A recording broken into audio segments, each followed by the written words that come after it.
This video is brought to you by Paid Shallow Legends. Glory is just a few dozen microtransactions away. Now, of course, it's actually brought to you by everyone who supports me at patreon.com/doseofbuckley. Copyright laws will never be a universally liked thing. Of course they won't. There are more consumers than there are creators.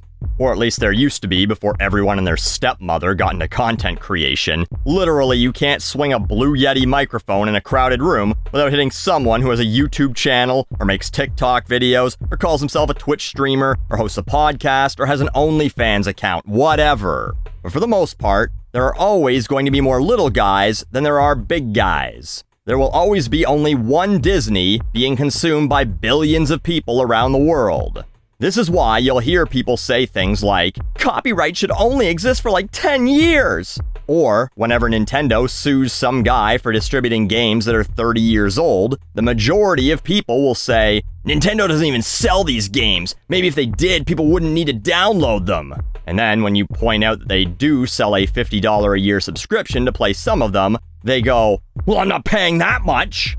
My point is that it's easy to be on the side of the little guy, since we're all the little guy. But what about the poor small copyright holders just struggling to get by? Like, say, Eric Clapton. If you don't know who Eric Clapton is, ask your dad. Or, if you're the average age of my viewers, maybe ask your grandpa. But Clapton is one of the biggest names in the history of rock and roll. He is the only person inducted into the Rock and Roll Hall of Fame 3 times, once for his solo work, and then as a member of Cream and the Yardbirds. Rolling Stone magazine named him the 4th greatest guitarist of all time, behind only legends B.B. King, Duane Allman, and Jimi Hendrix. He has 18 Grammys. His album Unplugged sold over 10 million copies in the US alone. 10 million! Not to mention the millions of other albums he's sold. So, you might think, oh, there's a successful man. He's likely a pretty busy guy. He's probably not one to, I don't know, search eBay for bootleg CDs of his old concerts to sue people over?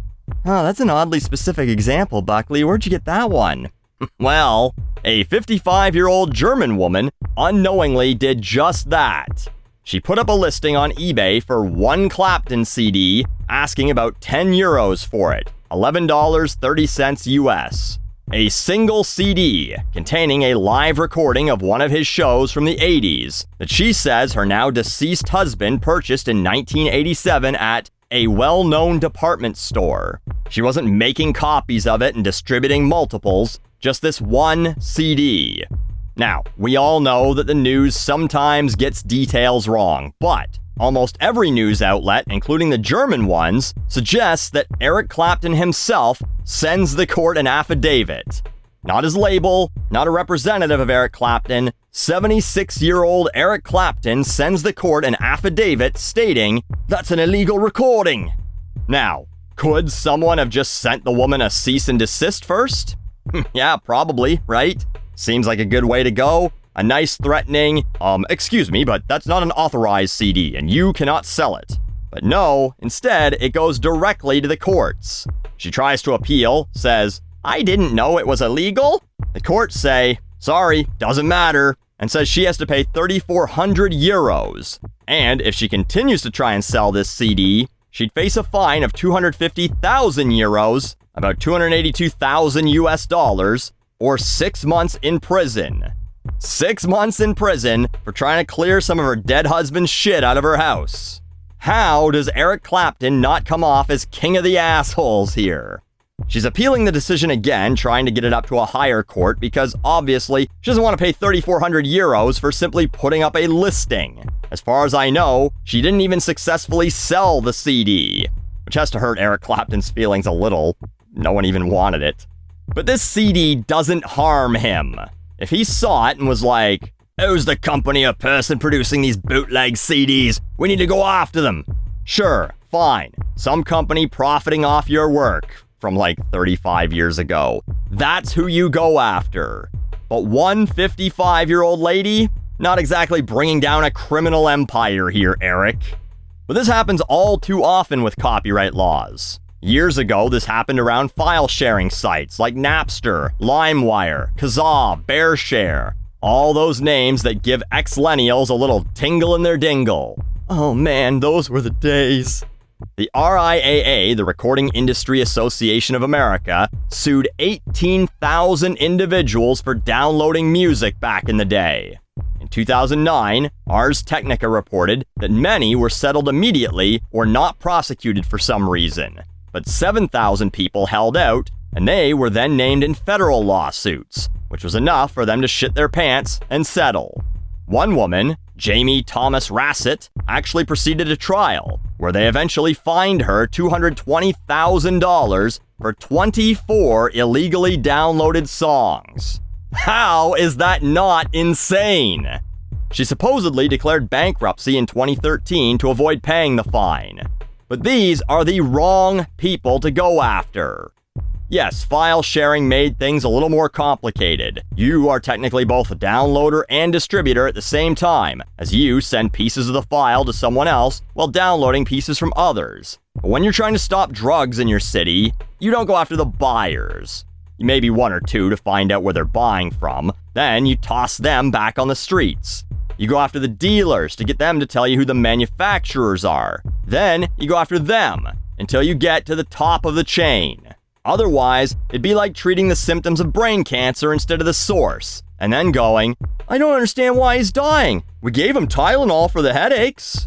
And where do they get these fucking numbers? In what fucking world can they prove that Jamie Thomas Rassett cost the music industry $9,166 per song by downloading them? She downloaded 24 songs, she should have to pay $24. That should be the fine. Same with this German lady. Where do you get a 250,000 euro fine from? I don't give a fuck how good a guitar player Clapton is. No one was going to buy that CD from him for 250,000 euros. And she wasn't selling it to 25,000 people for 10 euros each. The punishment doesn't even fit the crime remotely when it comes to piracy and copyright laws against individuals, and generally just galvanizes the public to find other ways around it. Like how popular VPNs became after people started getting those emails from their internet providers that were like, hey, so we noticed that you downloaded Game of Thrones Season 2, Episode 4. Don't ask us how we know that, but here's a link to pay $1,000 to HBO before they sue your ass for more.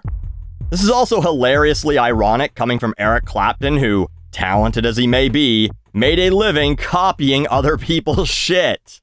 Many of his biggest hits, Crossroads, After Midnight, Knockin' on Heaven's Door, Cocaine, were songs by Robert Johnson, J.J. Cale, Bob Dylan, other people that he covered and made a boatload of money from. His only Billboard #1, I Shot the Sheriff, was a cover of Bob Marley's song. Oh no, but I'm sure those artists or their families all got paid every dime they were owed. Right, Eric? But oh, don't worry. His management team apologized. Well, not really, but after this story got out, they claim that this isn't the type of person they intend to go after and that Eric Clapton decided not to take any further action and does not intend to collect the costs awarded to him by the court. Also, he hopes the individual will not herself incur any further costs. So, not offering to pay her legal fees, just, I won't try and recoup mine from her. Hope she doesn't have to spend any more to deal with this, but if she does, well, too bad, I guess. And this statement was only put out because he doesn't want to look like an asshole. It's just damage control. It's like a kid saying sorry after beating up another kid and taking their cupcake at lunch. They're not sorry. They're sorry they got caught. And they're not giving back the cupcake. It's already been eaten. Oh, and speaking of kids, one of Eric's biggest songs, Tears in Heaven, was written about the death of his 4-year-old son who fell out of a window in a New York skyscraper. In it, he asks his dead child, would you know my name if I saw you in heaven? And I imagine that, were Clapton to end up in heaven, his son, watching his career from above all this time, would say, oh yeah, I know who you are. You're Eric Clapton, the chintzy cunt who snitched out a woman on eBay for trying to sell one of your CDs for $10. Now, if you'll excuse me, I'm gonna go see if heaven has any windows I can fall out of and land in hell. Because if you somehow made it here, the other place has to be better.